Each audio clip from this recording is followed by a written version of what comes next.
Mirë, jemi këtu së bashku për të ndarë disa nga pamjet në një prej stadiumeve më të rëndësishme që do të përbëj një rol kyç për Kupën e Botës 2026. To janë pamjet e fundit të kapura me dron, të cilat zbulojnë përparimin e punimeve të rinovimit në stadiumin më të madh të futbollit në Mexico City, Estadio Banorte, një vend kyç për Kupën e Botës 2026. Pamjet tregojnë punëtorët duke lëvizur brenda dhe jashtë stadiumit për përgatitjet për ndeshjen miqësore të 28 marsit mes Meksikës dhe Portugalisë, e cila do të shënojë rihapjen e kësaj ndërtese historike.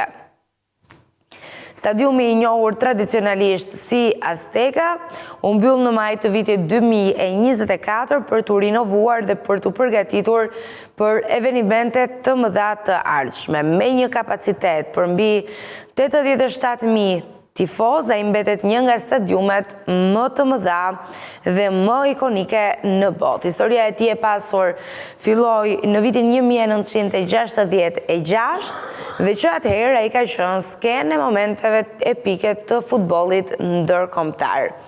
Estadio Banorte ka një vend të veçantë në historinë e Kupës së Botës. Ajo është stadiumi i vetëm që ka pritur 2 finale të këtij turneu prestigjioz, sipas FIFA-s paktën. Në vitin 1970, Pele udhëhoqi Brazilin drejt fitores ndaj Italisë, duke shkruar faqet e historisë së futbollit, dhe më pas në vitin 1986 stadiumi ishte dëshmitar i golit legjendar nga dora e Zotit të Diego Armando Maradonës.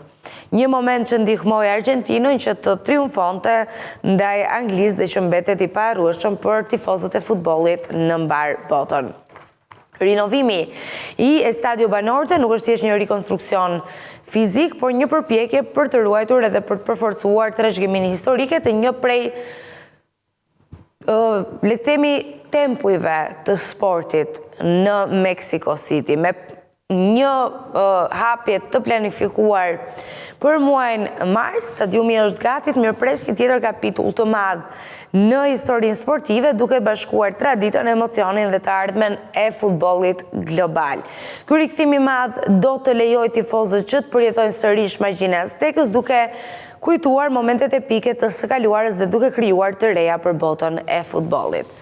Mirë, të ishin edhe pamjet që pam nga stadiumi Azteca në Mexico City, i cili do të hapet tashmë në mars, punë ditësh, po përfundojnë punimet sepse do të mbahet një nga ndeshjet parapërgatitore për Kupën e Botës.